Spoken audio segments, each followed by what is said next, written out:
How's it going, Mets fans? It's Wardy here, and we're back at it with the latest New York Metropolitan post-game breakdown to get into, as the Mets did, in fact, win today by a final score of 7-0 over the Washington Nationals, headlined by Juan Soto doing Juan Soto things with yet another spring oppo-daner, including Brandon Sproat's spring debut that I'm so excited to break down with each and every one of you. How did the Mets' top prospect look in his spring debut is what we're going to deep dive, along with all the other key takeaways.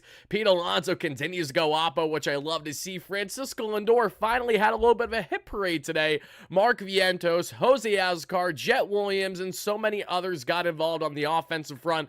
And on the pitching front, we have more to get into beyond Brandon Sproat, as well as some key relievers today, headlined by guys like Jose Butto, as well as Yaxel Urios, which I'm really looking forward to getting into. Thank you guys so much for smashing like and subscribe on as your first chime in. Let me know your initial reactions to this 7-0 victory for the Mets, because as we've been saying all spring training long, it's not about really winning or losing these spring training games as it is who's playing, as the Mets had a 1-5 lineup today, which was chef's kiss to say the least, when you have a guy and Francisco Lindor batting leadoff, then Juan Soto in the 2-hole, Pete Alonso in the 3-hole. Batting fourth was Brandon Nimmo making his spring debut, and batting fifth there was Mark Vientos. So we have a lot to get into in this one, everybody. Drop those initial reactions in the live chat in the comments down below, and we will also get into further deep dives on both Sproat and Juan Soto, as they were today's players of the game. Wardy's player of the game, if you like to label them that. So thank you guys so much. Come one, come all. Let's get this thing rolling. And yes, we will be doing the post-game jingle for some of you guys that enjoy that as well. I don't care. That's a spring victory. Anytime that we get a chance to have an excuse to play the jingle, we're going to try to make that happen 1000%. So let me get everything pulled up here, make sure that everything looks good beside me. Again, guys, let's get a roll call on rookie. How you doing? We got Ethan, JD, Mike O'Brien, Darren, great member, Thomas, great member, Michael Page, how are you? Vinny going up the list, Mark Simone, Riley and Jonesy, Jason, how you doing? We got my man Pat, amazing member of 34 months in here. Hi, Wardy, I'm a big fan. Pat, I'm an even bigger fan of yourself, baby. If you know, you know. Got Ryan, great member in here. Juan Diaz, great moderator and member. JD, Mike O'Brien, again, thank you guys so much. Come one, come all. Really excited to break down this game today. And I understand it's spring training, so feel free to take it with a grain of salt. But not in the case of Brandon Sproat. This was a highly anticipated spring debut for a man who is without question going to impact the Mets in 2025. The great question, however, is to what degree? Will he be cracking the Mets out of camp? It feels like that's not going to happen, but how soon could he be slotted in this Mets rotation?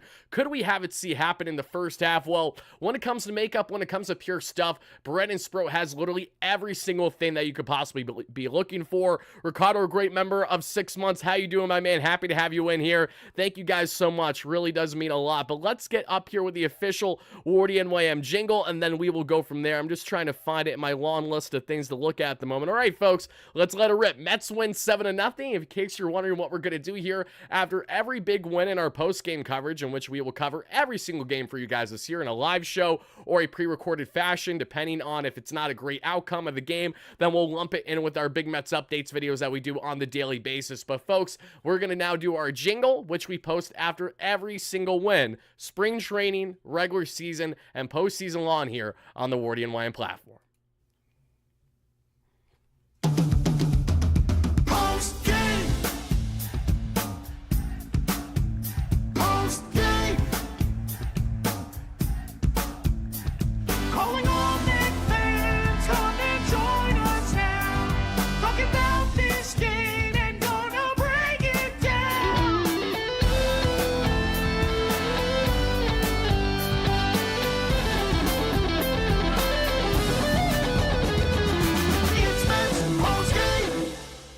Alrighty, folks, shout out to my guys Greg and Jordan with the official WardyNYM post-game jingle. If you know, you know, baby. Now let's get into this one, and we're going to deep dive, obviously, all the key takeaways from every inning here. I'm really excited to get into. But let's first start off with the man of the hour. Not named Juan Soto this time, and Mr. Brandon Sproat. Brandon Sproat was nothing short of masterful in his Mets spring training debut today. If you're wondering, Wardy, how good was Brandon Sproat today? Let me enlighten you. He gave the Mets 2 perfect innings on 19 pitches, 13 of which were actual strikes. So he was barely throwing any balls. And out of the first 97-mile-per-hour sinkers he threw in the first inning, they all induced soft ground ball outs for the most part. 0 earned runs, 0 hits, 0 walks, a perfect 2 innings for Brandon Sproat, who sat comfortably there in the high 90s on the gun. We saw him sitting there not only 95, 96, 97, 98, no, 99 is what he punched out. His one and only strikeout there in the second inning that we saw. Brandon Sproat was so happy to have you debuting here that we saw. He spoke on MLB Network yesterday too,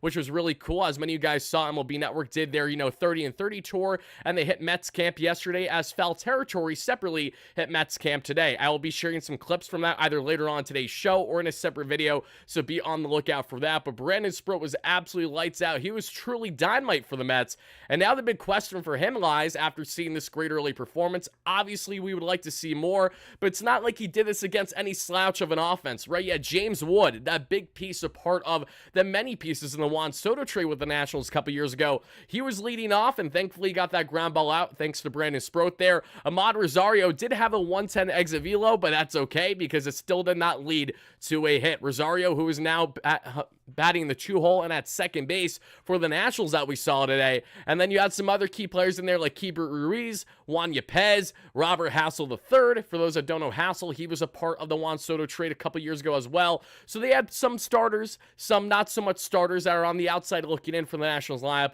Regardless, Brandon Sproat, a great start to spring training. I'm looking forward to seeing plenty more of him this spring. Should he continue up this pace, it'll lead the Mets and David Stearns into a tough decision, which they will likely still put him in Syracuse to start the regular year. But knowing that Brandon Sproat is someone that could possibly impact them right away at the major league level when his stuff is as pure and as MLB ready as ever ready, really, it's all going to come down to just making sure they don't rush Sproat and feel that once he's perfectly comfortable and they feel that maybe he's had enough reps at the AAA level because he had some hiccups when he was transitioning there last year that we saw towards the end of the season. After that, I don't think it's going to be long before he ultimately makes his Mets regular season debut. Even if he gets beat up sometimes, the spring training doesn't change the fact that Brandon Sproat will be impacting this Mets rotation this season, and that is pretty much 1,000% true, barring changes at this point in time. But now let's get on to talking about one man to another, and it's the one and only and Juan Soto, as Juan was of course the offensive standout yet again today. What, you think Juan Soto isn't going to hit nukes? Of course he is. And what was so fascinating about how Juan Soto went up against the soft-tossing southpaw, the Japanese southpaw starter there from the Nationals, who, if I'm not mistaken, is actually the first player that they've ever signed from Japan as a franchise. Don't quote me too, though. I'm pretty sure I'm right, but not entirely. No less, a soft-tossing southpaw who sits low 90s at absolute best there. He buckled Juan Soto early. He threw him a 69-mile-per-hour curveball that completely threw him off, and then Soto didn't do anything there that we saw in the first at-bat, and then he got a little fooled on a changeup and then made the most of it thereafter, in a very Juan Soto way. Fool me once, shame on me, but there is no fooling Juan Soto twice in a mano-a-mano matchup. Even in spring training, if you could do anything to kind of at all touch Juan Soto's ego in the slightest bit, he's going to make you pay, and that's exactly what he did by going oppo for a just under 400-foot tank. That would have been a home run in pretty much 25 or 26 out of 30-plus ballparks in Major League Baseball. The fact that Juan Soto hits consistently for power opposite field the way that he does is in direct part as to why the Mets have made him the $765 or $805 million man. Juan Soto making the most of his opportunities already this spring, always effortless. He looks like, honestly, a guy that's playing against children every time out there. So it was fun to see him get buckled a little bit on that curveball to throw him off a little bit. And his first at bat, it was even better to see him rip that opposite field tank. Mets fans definitely want to know how you're feeling about Juan Soto's continued dominance in the early goings of this year's spring training. Darren, great member of 2 months. Happy to have you in here. WardyNYM family, live long and prosper. Thank you so much, Darren. God bless you and yours. I really appreciate that. Lindor Vientos Alonso 30 home run season. Book it, says Daniel Capps, great member. And I tend to agree. It feels like we're going to see something along those lines. Listen, when the Mets have as many bats in their lineup right now that are locked for 25 to 30 plus home runs this year, I've never seen a lineup this deep in my personal fandom, at least where I'm really locked in as a fan.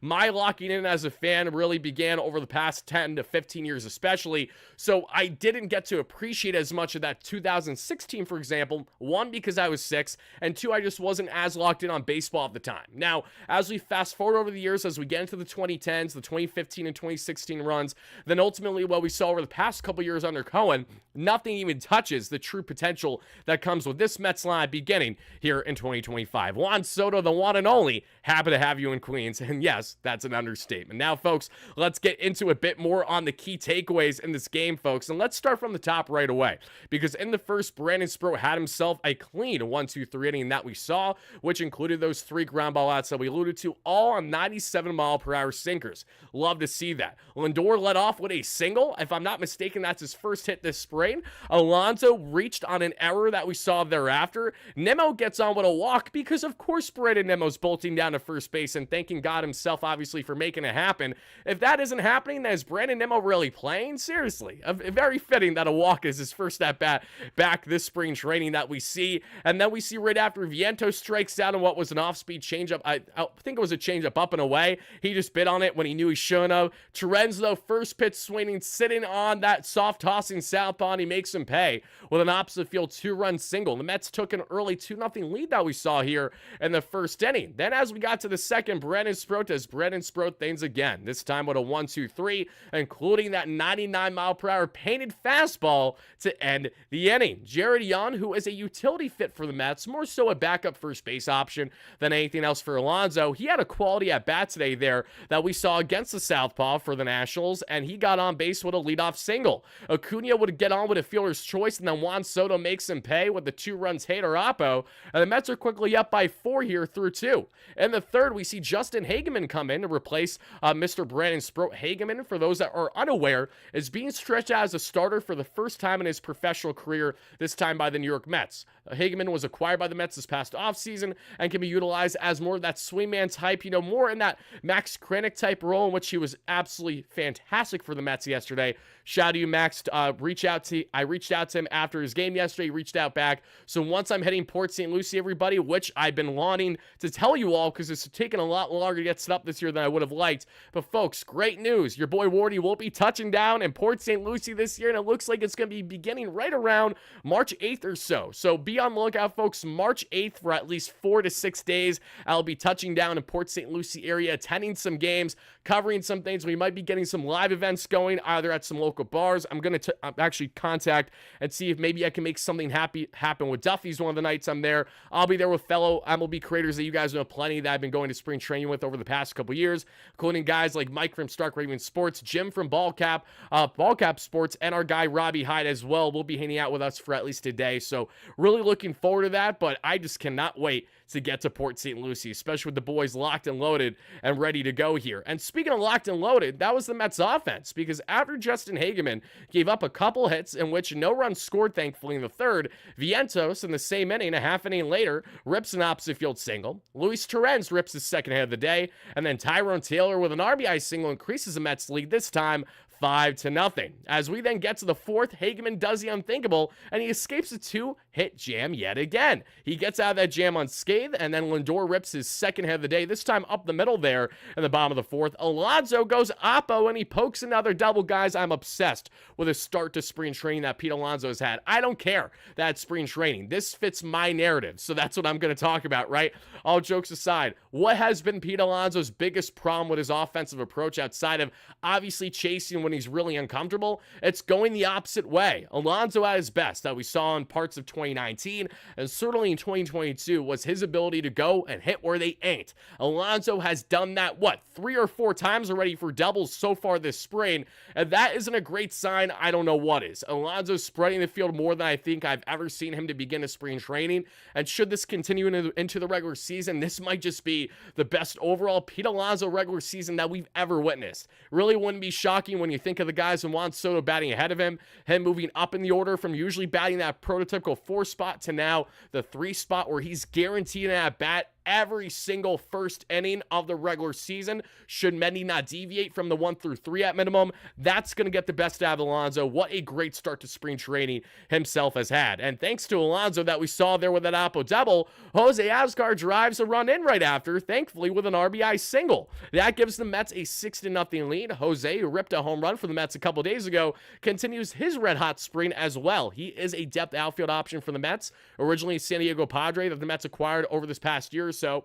Asgar is a very speedy guy in the bags, has versatility defensively, has a little bit more of a noodle bat. You're not expecting too much here at the major league level, but certainly is a greater fit versus, say, rushing up a Drew Gilbert if he isn't ready and, say, a bunch of guys go down with injuries somehow. I don't see how that would happen with all the outfield depth the Mets have, but knocking on wood because that's the Mets' way. You never know when it comes to them, right? Either way, the Mets have themselves a 6-0 lead, which quickly becomes a 7-0 lead. Why? Because Swaggy V and Mark Vientos said so. Not with a hit, but with an RBI ground out. Drives in the polar bear, and that makes it a 7-0 lead for the Mets, and they literally never look back in this one. As we get to the 5th, Jose Butto pitches a clean inning, but not before hitting Juan Yepez in the process. We would see Luis Angel Acuna rip his one and only hit today. Acuna comes in there after not initially... Actually, I believe Acuna started the game for the Mets. Yes, he did. He was batting there that we saw in the 9-hole. The Mets starting lineup, everybody, start to finish, just in case I didn't relay this already. Lindor, Soto, Alonso, Nimmo, Vientos, Torrens, Taylor, Yan, and Acuna. Obviously, we saw replacements as the game went on that I'm going to show you shortly, but focusing on the offensive standout here first is important. We would see there that hit by Acuna on 106 miles per hour. That stood out to me. Acuna had one of the harder hit balls that we saw by the Mets today, and that's always a great sign for a guy who's competing heavily with Brett Baty and others for that utility role. And speaking of utility role, Carlos Mendoza reaffirmed out with the media today that it will be more than likely one of Brett Baty, Luis Angel Acuna, Donovan Walton competing for that utility role because one, Jose Iglesias is not a Met at the moment, as much as I would love that to be the case. And also, this is a situation now where the Mets are without Nick Madrigal without question the entire year. Madrigal's Mets tenure ended literally before it even started. As soon as he made that first spring training play and fell down on his shoulder, dislocated and fractured his shoulder, he's already ruled out for the entire regular season per Carlos Mendoza earlier today. The Mets also officially announced the signing of Jose Urena, who we talked about plenty over the past couple days. So if you guys don't know Jose Urena and how he will now be a back-end starter and swingman type for this Mets team to begin the regular season, highly implore you guys to check out our coverage from yesterday on the platform that has everything you're looking for on that front. Joel Embiid was just ruled out for the rest of the regular season by the Sixers per Shams for my NBA fans out there. And if you're a Knicks fan, you're obviously not sad to see that. I don't wish injury on anybody, but I want to throw that in there because it went right in hand with the injury discussion that we were just having. But now let's get back into the baseball discussion, because as we transition now from the 5th inning where Acuna had a single but no one was able to drive him in, and the 6th, Huascar Brazoban comes in, and Brazo does a very good job, which leads us to now focusing a bit more on Soli, and I apologize. That was not the slide I meant to show. Love you, Beren and Sproat, but I showed you already.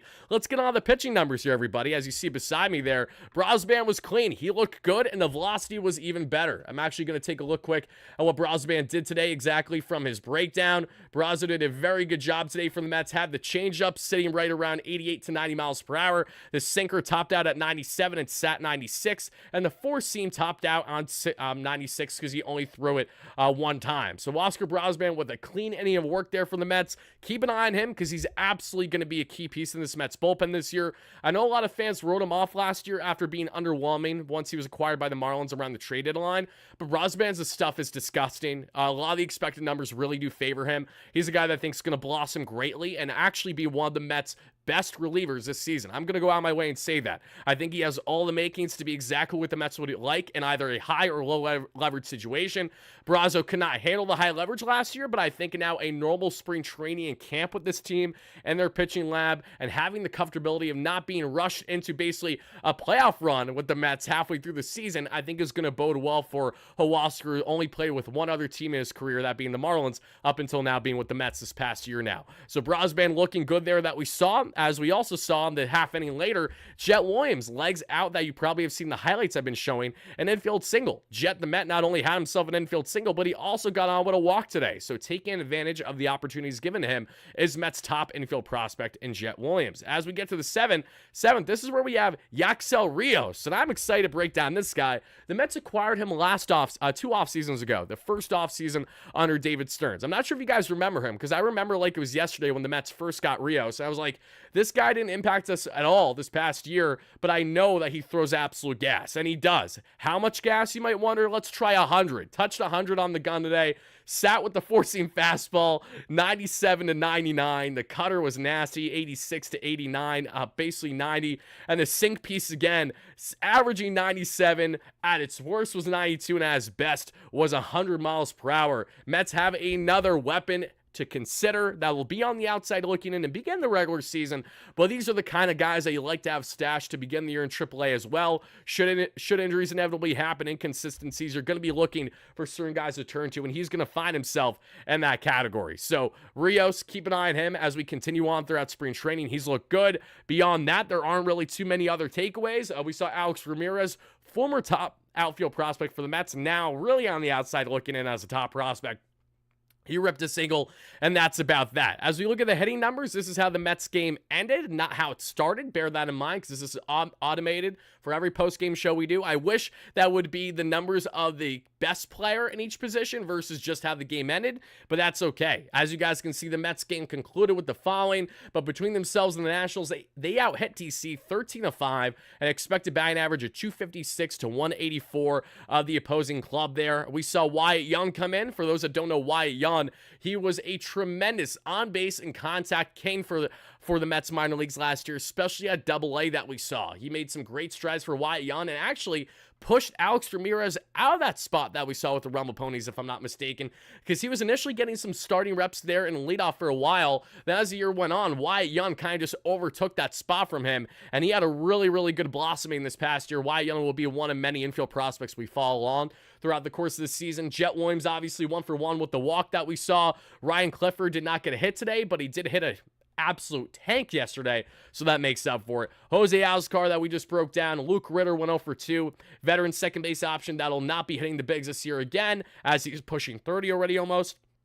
Jackson Reitz, the catcher, went 0-for-1 that you guys saw, and that's pretty much that. Kevin Parada 0-for-1 as he's trying to make an impact this spring after shedding 15 pounds and just, not eating crap anymore, that he pretty much put it, of ice cream among other things. But that does it for pretty much the entire breakdown on what transpired in this one, everybody. So now I want to talk a little bit further with each and every one of you on the key takeaways, not only from today, but kind of what we can expect going forward this spring training. I think it's very important. Shout out to our amazing sponsor at BetUS, which has you covered all your sports betting needs, folks. You know the drill by now. Head over to betus.com.pa today and use Wardy's promo code YouTube150. That way YouTube will get a 150% bonus on your first deposit, $125 on your second, your third, up to $2,000 for whatever you guys want to bet on. And good luck. Bet responsibly, but make sure whatever you're doing it here at betus.com.pa. Now, we got Kevin Weiss, great member. How are you? Happy to have you in here.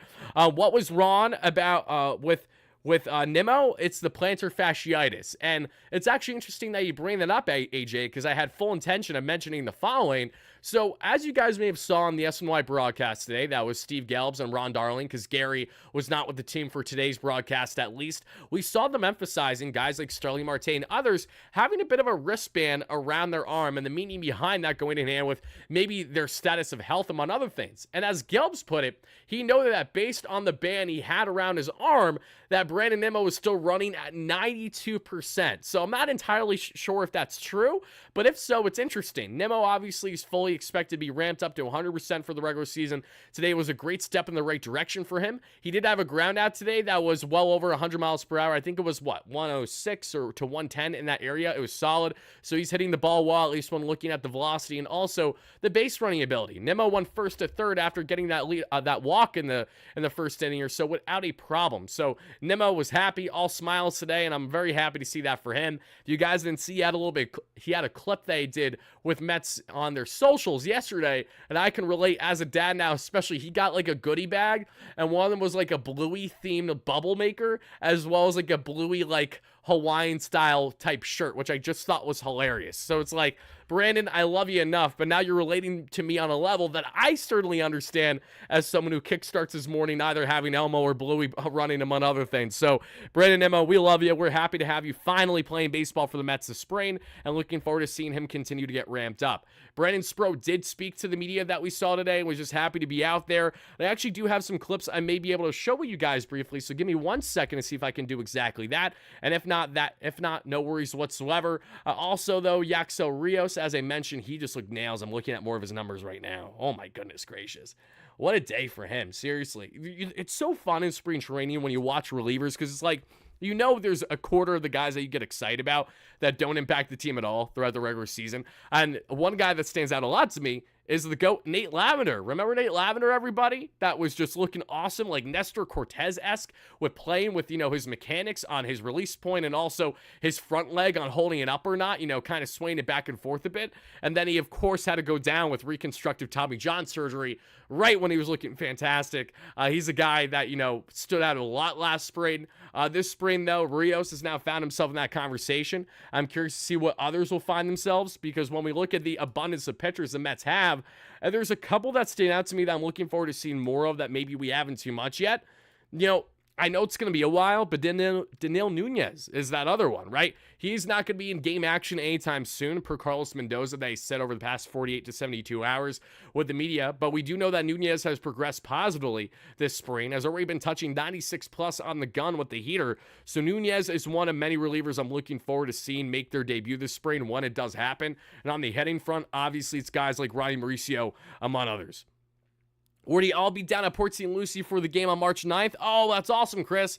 Yeah, if I attend that game on the 9th, then I will definitely see you there. And I will make sure to relay to each and every one of you once more when I will, in fact, be in Port St. Lucie, where I will be at for the times I'm looking to hang out with you guys and stuff. So definitely be on the lookout. I cannot wait to make that happen. That's going to be a lot of fun. Let's go through real quick and just see what Carlos Mendoza had to say on Brandon Sproat, everybody. So let's actually pivot and do exactly that. Apologies in advance, too, if the clip I'm about to show you, or at least for you guys to hear, if the audio is not necessarily to your liking. I've been trying my best to match up the clip audio with myself. Sometimes it's worked, sometimes it hasn't. I've literally had it maxed out on my computer as well on the volume and the software I use, but sometimes, depending on the audio levels that SNY uses for their post-game clips, really varies as to what I'm getting from them. So just bear that in mind. But let's show you guys a clip from Carlos Mendoza right now speaking on Brandon Sproat and how he looked today in his official spring debut.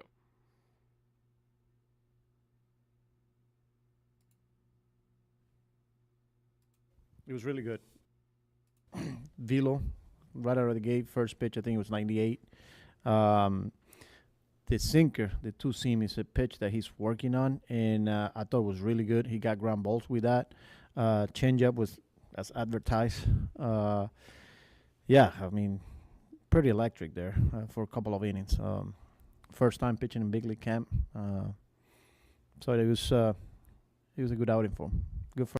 Love that. Pretty electric. Good first impression. You can already tell that Carlos Mendoza is very excited to have Brandon Sproat a part of the mix, as I'm sure he's looking forward to guys like Jose Urena that he talked about earlier today. And it was funny. I think Mike Puma asked Mendy yesterday his thoughts on Jose before his signing became official. And he kind of looked at Mike like, come on, like, I can't say shit yet. I would like to, but, it's pending the physical still. It's got to process. That's how these things go.